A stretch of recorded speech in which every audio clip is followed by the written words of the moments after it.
Akiaria hindi ya kumambura makugĩra ũhoro County Commissioner Tom Ejere ũrĩa ũthamirio nginyagia mwena wa Eldoret nĩareganĩte na gĩendekithia rĩa gũtigithũkania maabitha a ũgitĩri akiuga wĩra ũyũ nĩguo marĩhagĩrwo kũruta. We are putting county here so that they can work with us.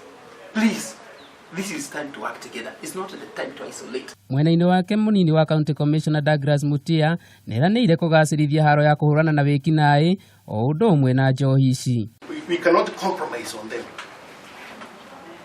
Sababu sikia ati kuna mto, kwani hiyo mto iko ngambo, siko hapa tu.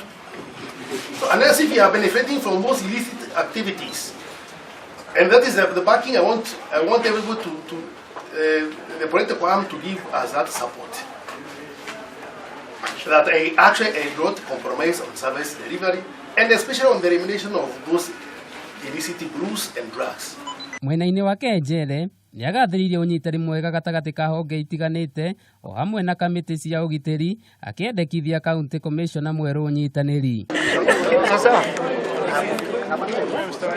Ũndũ ũyũ ũkĩte mweri ũmwe tu thutha wa thirikari ya Kiambu kũrugũria kambĩini ya kũhũrana na njohi cia ibango.